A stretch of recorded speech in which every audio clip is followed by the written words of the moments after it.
Dear students, इस video में हम डिस्कस करेंगे सेकंड कंडीशन ऑफ इक्विलिब्रियम। तो सबसे पहले हम ये देखेंगे कि हमें सेकंड कंडीशन ऑफ इक्विलिब्रियम की क्यों जरूरत पेश आई। जब फर्स्ट कंडीशन ऑफ इक्विलिब्रियम मौजूद है तो फिर हमें सेकंड कंडीशन ऑफ इक्विलिब्रियम की जरूरत क्यों पेश आई। इसको अंडरस्टैंड करने के लिए ये समझिए, हमारे पास एक रिजिड बॉडी है और ये रिजिड बॉडी का पिवट पॉइंट है, यहां से इसको फिक्स किया गया है और इस रिजिड बॉडी पर दो डिफरेंट पॉइंट्स पर फोर्सेस लग रही हैं। ये F है और ये माइनस F है। ये माइनस इसलिए है कि ये वाली फोर्स और ये वाली फोर्स दोनों की डायरेक्शन अपोजिट है। ठीक है जी, अगर ये पॉजिटिव होगी तो ये क्या होगी, नेगेटिव। पहले हमने कन्वेंशन सेट की थी फर्स्ट कंडीशन में कि जो राइट वर्ड डायरेक्शन में फोर्सेस होंगी उनको हम पॉजिटिव कंसीडर करेंगे और जो लेफ्ट वर्ड डायरेक्शन में होंगी उनको हम नेगेटिव कंसीडर करेंगे।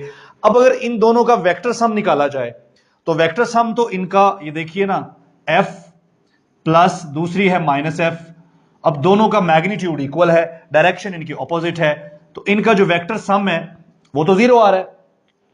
लेकिन यहां पर एक मसला है। मसला ये है कि इसकी लाइन ऑफ एक्शन डिफरेंट है, इसकी लाइन ऑफ एक्शन डिफरेंट है। अब दोनों की लाइन ऑफ एक्शन डिफरेंट है तो क्या करेंगी, ये वाली फोर्स इस रिजिड बॉडी को रोटेट करवा देगी, इसमें टॉर्क प्रोड्यूस करेगी। इसी तरह से ये वाली जो फोर्स है ये भी इसमें टॉर्क प्रोड्यूस करेगी, इसको रोटेट करवा देगी। अब ये देखें, ये वाली फोर्स इस डायरेक्शन में काउंटर क्लॉकवाइज डायरेक्शन में और ये वाली फोर्स भी काउंटर क्लॉकवाइज डायरेक्शन में लग रही है, तो दोनों फोर्सेस इस तरह से इसमें रोटेशन पैदा कर देंगी, इस रिजिड बॉडी को रोटेट कर देंगी। तो हमारी रिजिड बॉडी इक्विलिब्रियम में तो ना हुई, इसमें तो रोटेशन है। अगर इसमें रोटेशन है तो इसमें रोटेशनल एक्सेलरेशन भी होगा या एंगुलर एक्सेलरेशन भी होगा। इट मींस कि हमारी फर्स्ट कंडीशन ऑफ इक्विलिब्रियम जो है वो कंप्लीट कंडीशन नहीं है। इसलिए हमें एक ऐसी कंडीशन की भी जरूरत है जिसमें sum of all the torques should be zero. अब ये देखिए, ये रिजिड बॉडी है, फर्ज करें अब एक फोर्स इसके यहां पे लग रही है, ये भी इसमें टॉर्क पैदा कर रही है, एक फोर्स यहां पे लग रही है, ये भी टॉर्क पैदा कर रही है। तो ये दोनों फोर्सेस मिलकर टॉर्क पैदा कर रही हैं, कपल पैदा कर रही हैं, तो दोनों इसको रोटेट करवा रही हैं। तो ये इक्विलिब्रियम नहीं है।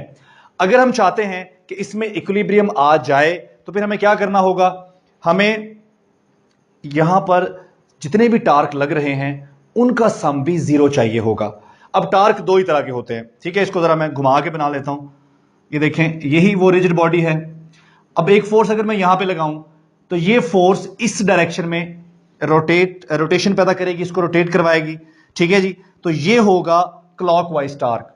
और अगर एक फोर्स मैं यहां पे लगा दूं, ठीक है जी, तो ये वाली जो फोर्स है ये इस डायरेक्शन में टॉर्क प्रोड्यूस करेगी।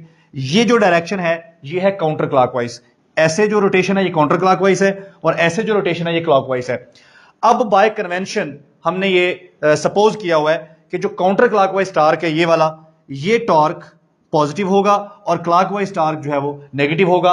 अगर ये दोनों टॉर्क इक्वल हैं तो एक दूसरे को कैंसिल कर देंगे। कैंसिल करने से इनका जो नेट टॉर्क आएगा वो जीरो आएगा। अब हमारा ऑब्जेक्ट कंप्लीट इक्विलिब्रियम में होगा, कोई नेट फोर्स नहीं है, कोई नेट टॉर्क नहीं है। This is called complete condition of equilibrium. आप ऐसे भी देख सकते हैं, ये देखें, ये इसका पिवट पॉइंट है जहां से मैंने पकड़ा हुआ है। एक फोर्स ये लग रही है, दूसरी ये लग रही है। अब दोनों फोर्स अगर मैं एक ही टाइम पे लगाऊं दोनों फोर्सेस को, तो दोनों फोर्सेस एक काउंटर क्लॉकवाइज टॉर्क प्रोड्यूस कर रही है, एक क्लॉकवाइज। अगर मैं दोनों एक ही टाइम पे लगाऊं तो दोनों टॉर्क एक दूसरे को कैंसिल कर रहे हैं, जिसके नतीजे में नेट टॉर्क क्या हो गया, जीरो हो गया। अब सेकंड कंडीशन के हम कुछ रिजल्ट्स डिस्कस कर लेते हैं, ठीक है। तो सेकंड कंडीशन का जो रिजल्ट है, अगर सम ऑफ टॉर्क्स जीरो आ जाए तो कोई रोटेशन नहीं होगी, हमारी ऑब्जेक्ट में कोई रोटेशन नहीं होगी। अगर रोटेशन नहीं होगी तो हमारा जो एंगुलर एक्सेलरेशन है, हमारा जो एंगुलर एक्सेलरेशन है वो क्या होगा, जीरो होगा। इट मींस अगर सेकंड कंडीशन सेटिस्फाइड हो रही है तो एंगुलर एक्सेलरेशन जीरो होगा। एंगुलर एक्सेलरेशन जीरो होने का मतलब है कि या तो हमारा ऑब्जेक्ट रेस्ट पे है, ठीक है जी, और अगर रेस्ट पे नहीं है, मूव कर रहा है, तो फिर वो मूव कर रहा है विद यूनिफॉर्म एंगुलर वेलोसिटी। ठीक है जी, तो ये है हमारी सेकंड कंडीशन ऑफ इक्विलिब्रियम और उसके रिजल्ट्स। अगर फर्स्ट कंडीशन सेटिस्फाइड हो रही है उसे बोलते हैं ट्रांसलेशनल इक्विलिब्रियम। अगर सेकंड कंडीशन सेटिस्फाई हो रही है तो उसे बोलते हैं रोटेशनल इक्विलिब्रियम। तो अब कंप्लीट कंडीशन ऑफ इक्विलिब्रियम क्या है? तो कंप्लीट कंडीशन हमारे पास कुछ यूं है, sum of all the forces, vector sum of all the forces should be zero.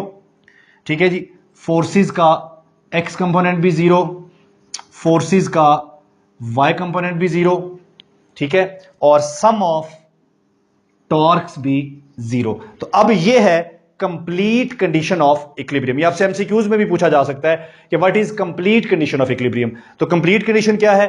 Some of all the forces zero होना चाहिए, sum of all the torques zero होना चाहिए। ठीक है, अब यहां पर आखिर में कुछ इंपॉर्टेंट नोट मैं आपको बताता चलूं, जो कि आप ये इंपॉर्टेंट नोट जो है ये मैं कोई खुद से नहीं बता रहा, ये आपकी टेक्स्ट बुक में इसमें शामिल है। अगर आप सेकंड कंडीशन ऑफ इक्विलिब्रियम को देखें तो उसके जो रिजल्ट्स के बाद एंड पर जो पैराग्राफ है वहां पे आपको ये मिल जाएंगे। तो जो इंपॉर्टेंट रिजल्ट्स हैं, सॉरी इसके इंपॉर्टेंट जो पॉइंट्स हैं, इसमें जो बातें हमने याद रखनी है, इंपॉर्टेंट पॉइंट्स, ये एमसीक्यूज में भी पूछे जा सकते हैं हमसे। सबसे पहला ये है कि ये कंडीशंस सिर्फ उस वक्त अप्लाई किए जा सकती हैं जब हमारी फोर्सेस कोप्लेनर हों, यानी कि एक ही प्लेन में हों। ठीक है, forces should B coplanar, forces should B coplanar. अगर हमारी फोर्सेस कोप्लेनर होंगी तो ये कंडीशन अप्लाई की जा सकती है, अदरवाइज नहीं की जा सकती। अब थोड़ा सा कोप्लेनर को भी देख लेते हैं। ये देखिए, ये जो व्हाइट बोर्ड आपको नजर आ रहा है, ठीक है, इस व्हाइट बोर्ड में ये वाली जो इसकी नीचे वाली लाइन एज है, इसको मैं एक्स एक्सिस कह लेता हूं, इसको वाई एक्सिस कह लेता हूं। इसका मतलब है ये जो पूरा बोर्ड है, ये पूरा बोर्ड मिलकर क्या बना रहा है? ये देखें, ये एक्स एक्सिस है, ये वाई एक्सिस है और ये बोर्ड है। ये पूरा बोर्ड मिलकर बना रहा है एक्स वाई प्लेन। ठीक है, अब इस एक्स वाई प्लेन के अंदर जितनी भी फोर्सेस होंगी, चाहे वो ऐसे है या वो ऐसे है या वो ऐसे है या वो ऐसे है, ये सारी फोर्सेस एक्स वाई प्लेन के अंदर है, तो ये कहलाएंगी कोप्लेनर्स। तो हमारी कंडीशंस ऑफ इक्विलिब्रियम, चाहे वो फर्स्ट है या वो सेकंड है, वो तभी अप्लाई की जा सकती हैं। ठीक है, वो ये लिमिटेड है, वो तभी अप्लाई की जा सकती हैं अगर हमारी फोर्सेस कोप्लेनर हो। जो दूसरी बात आपने इसमें याद रखनी है वो ये है कि अगर आपके पास कोई ऐसा प्रॉब्लम आ जाए जिसमें बहुत सारे ऑब्जेक्ट्स दिए हों और आपने उन पर कंडीशंस ऑफ इक्विलिब्रियम अप्लाई करने हो, तो आप क्या करोगे? आप बारी बारी उन पर कंडीशंस ऑफ इक्विलिब्रियम अप्लाई करोगे। आप पहले एक ऑब्जेक्ट पकड़ोगे, उस पर अप्लाई करोगे, फिर दूसरा पकड़ोगे, उस पर अप्लाई करोगे। तो बच्चों, ये है हमारे पास सेकंड कंडीशन ऑफ इक्विलिब्रियम और उसके कुछ इंपॉर्टेंट रिजल्ट्स।